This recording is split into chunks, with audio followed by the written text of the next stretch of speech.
नमस्कार दोस्तों, स्वागत है आपका आज के मुख्य समाचार में। सबसे पहली बड़ी खबर में आपको बताएंगे, मोदी बाइडेन के बीच बैठक 1 घंटे के बजाय 1.5 घंटे तक चली। बाइडेन बोले अगली बार 2 दिन से ज्यादा का हो कार्यक्रम। इसी के साथ दूसरी बड़ी खबर में जिक्र होगा कि आज गोंडा जाएंगे सीएम योगी आदित्यनाथ, पंडित दीनदयाल उपाध्याय की प्रतिमा का करेंगे अनावरण, कार्यकर्ताओं से कर सकते हैं संवाद। तीसरी बड़ी खबर में आपको बताएंगे कि संयुक्त राष्ट्र में हद से गुजर गए इमरान, अब आज सर्जिकल स्ट्राइक होगी, पीएम मोदी खुद करेंगे। दोस्तों, हर एक खबर की गहराई में आपको ले जाएंगे, लेकिन उससे पहले अगर आपको भी योगी आदित्यनाथ सरकार और प्रधानमंत्री मोदी पर पूरा भरोसा है तो आप अभी इस वीडियो को लाइक कीजिए और इस लाल बटन को दबाकर चैनल को सब्सक्राइब करके घंटी बजाइए और कमेंट में लिखे जय हिंद।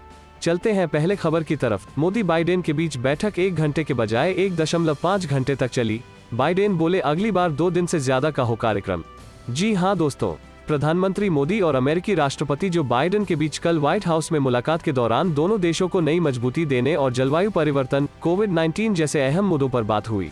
ओवल ऑफिस में दोनों नेताओं की मुलाकात के दौरान बेहद गर्मजोशी दिखी और उनकी केमिस्ट्री अंतर्राष्ट्रीय कूटनीति का नया अध्याय लिख रही थी। सूत्रों के मुताबिक पीएम मोदी और राष्ट्रपति बाइडेन की द्विपक्षीय बैठक निर्धारित 1 घंटे के बजाय 1.5 घंटे तक चली। कवर किए गए विषयों की इतनी गहराई थी कि बाइडेन ने कहा कि अगली बार जब वे मिलेंगे तो इसे 2 दिनों से अधिक के लिए निर्धारित किया जाना चाहिए।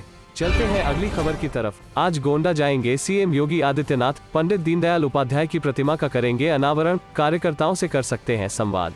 जी हां दोस्तों, ब्लॉक परिसर के नवनिर्मित पार्क में लगी पंडित दीनदयाल उपाध्याय की प्रतिमा का अनावरण प्रदेश के मुख्यमंत्री योगी आदित्यनाथ शनिवार को करेंगे।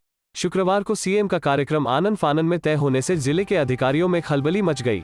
कार्यक्रम को सफल बनाने के लिए जिले के आला अधिकारी दिन भर ब्लॉक परिसर की प्रत्येक कमी को दुरुस्त करने में लगे रहे। आयुक्त एसवीएस रंगाराव, आईजी राकेश सिंह, डीएम मार्कंडेय शाही, सीडीओ शशांक त्रिपाठी व एसडीएम हीरालाल ने बनगांव पुल के पास बन रहे हेलीपैड व कार्यक्रम स्थल का गहनता से निरीक्षण किया। बताया जाता है मुख्यमंत्री सबसे पहले पंडित दीनदयाल उपाध्याय की प्रतिमा का अनावरण करेंगे। कृषि विभाग की ओर से आयोजित गरीब कल्याण मेले के अवलोकन के साथ ही दिव्यांगजनों को सहायक उपकरण भेंट करेंगे। मुख्यमंत्री कार्यकर्ताओं के साथ संवाद भी कर सकते हैं।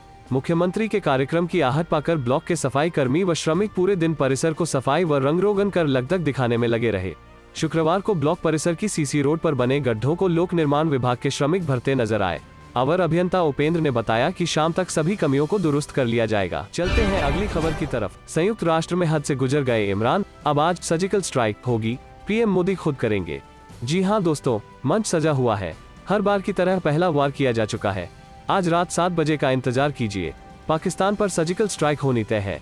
पीएम मोदी यह खुद करेंगे, उसी संयुक्त राष्ट्र के मंच से करेंगे जिसमें कल रात इमरान खान ने भारत के खिलाफ जहर उगला, भारत के खिलाफ झूठ की बौछार की, भारत को बदनाम करने की हर वो कोशिश की गई जो वो कर सकते थे। इमरान के भाषण ने एक तरह से पीएम मोदी के आज रात के भाषण के तेवर तय कर दिए हैं। इसकी एक फौरी झलक भारत के संयुक्त राष्ट्र मिशन की प्रथम सचिव स्नेहा दुबे के मार्फत दिए गए भारत के जवाब से मिल चुकी है। यह तो बस ट्रेलर भर था, पूरी फिल्म अभी आज रात बाकी है।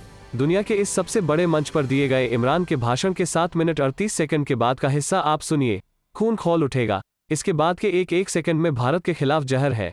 क्रिकेट खेलने आई टीम खौफ में मैदान छोड़ भाग रही है, मंदिर तोड़े जा रहे हैं, गुरुद्वारों पर हमले हो रहे हैं, हिंदू सिखों पर हर दिन अत्याचार की खबरें आ रही हैं और हमारा यह पड़ोसी भारत में किन किन चीजों को लेकर परेशान है। इमरान के भाषण सुनेंगे तो पाकिस्तानी की जनता पर ही तरस आएगा। पाक पहले भी इस मंच का इस्तेमाल भारत के खिलाफ कर चुका है। बावजूद इसके संयुक्त राष्ट्र में भारत का जवाब हमेशा संयमित रहा है, लेकिन इस बार इमरान खान हद से गुजरे हैं, भाषा का संयम तोड़ा है, मर्यादा की रेखा लांघी है। पीएम मोदी पर निजी हमला बोला है, उनकी पार्टी का नाम लिया गया है। दुनिया के सामने भारत की छवि बेहद बिगाड़ने की हर कोशिश की गई है। माना जा रहा है कि मोदी इस बार पाक को उसी की भाषा में जवाब दे सकते हैं। पाकिस्तान पर अब तक का सबसे बड़ा जवाबी हमला बोला जा सकता है। पाकिस्तान ने एक बार फिर वैश्विक मंच से कश्मीर को लेकर अपना प्रोपेगेंडा जारी रखा। पाकिस्तानी पीएम इमरान खान ने वर्चुअली संबोधन में दुनिया के देशों से कश्मीर मुद्दे में हस्तक्षेप की बात कही। ऐसे में साफ है कि पीएम नरेंद्र मोदी इमरान समेत पूरी दुनिया को यह निश्चित रूप से स्पष्ट कर देंगे कि कश्मीर पर बाहरी दखल हमें न कभी मंजूर था, ना है और ना होगा। पीएम मोदी देसी कनेक्शन, 20 मिनट की बैठक और सबसे खतरनाक आसमानी हथियार पर यूं बन गई बात। जी हां दोस्तों, अमेरिका दौरे पर गए प्रधानमंत्री नरेंद्र मोदी ने गुरुवार को अमेरिका की 5 दिग्गज कंपनियों के सीईओ के साथ 1-to-1 मीटिंग की।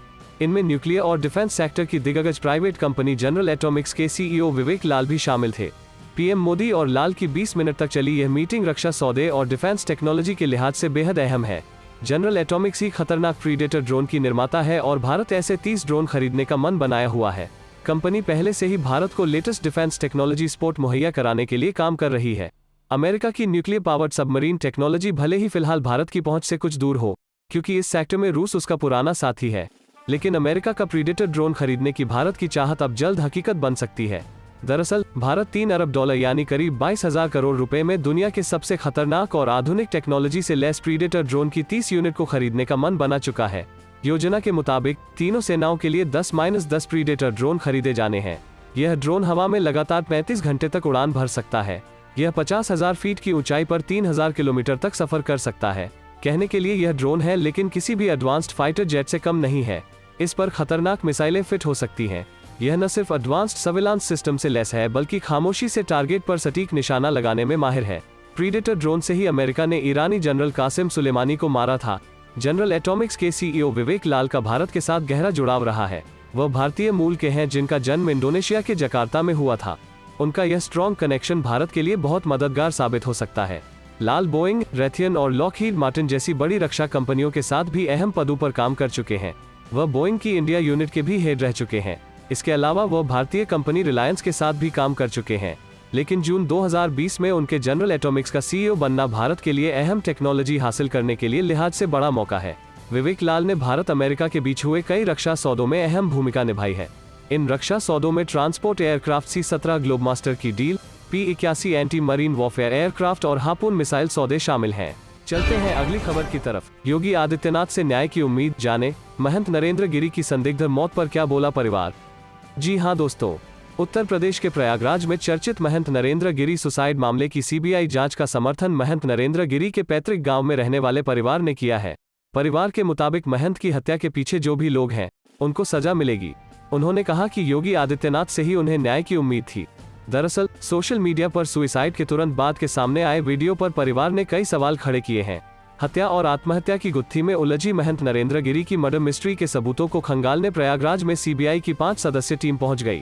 पहले तो सीबीआई टीम ने प्रयागराज पुलिस लाइन जाकर एसआईटी की जांच रिपोर्ट समेत अन्य जानकारियां जुटाई। साथ ही महंत नरेंद्र गिरी की मर्डर मिस्ट्री से जुड़े सारे कागजात अपने पास ले लिया। अब सीबीआई अल्लापुर में जाकर अपनी जांच प्रक्रिया को आगे बढ़ाएगी। इस दौरान सीबीआई मठ से जुड़े हर छोटे बड़े कर्मचारियों से पूछताछ करेगी। प्रदेश के सीएम योगी आदित्यनाथ ने इस पूरे घटनाक्रम की जांच कराने की संस्तुति के बाद प्रयागराज में सीबीआई ने अपना डेरा डाल लिया। महंत नरेंद्र गिरी के पैतृक गांव छतौना में रहने वाले परिवार के लोगों ने योगी के इस सीबीआई जांच की मांग को सही ठहराते हुए कहा कि हमें योगी के इस फैसले से काफी उम्मीदें हैं। महंत नरेंद्र गिरी के सगे भाई अशोक कुमार सिंह ने कहा, अब सीबीआई के जांच के दूध में से पानी अलग हो जाएगा।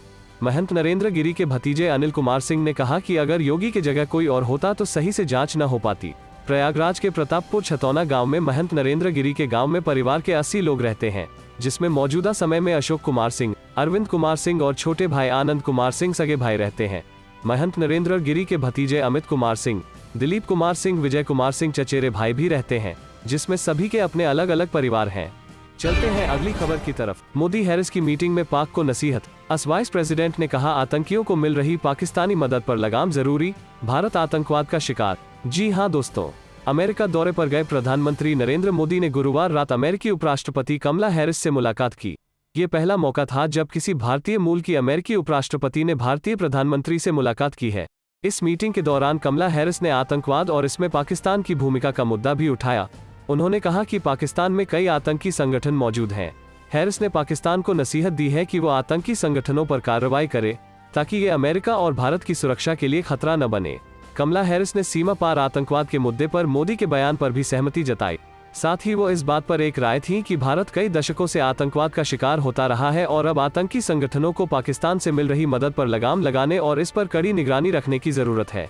हैरिस से चर्चा में प्रधानमंत्री मोदी ने कहा कि मेरा और मेरे डेलीगेशन का स्वागत करने के लिए धन्यवाद। कुछ महीने पहले आपसे बातचीत का मौका मिला था।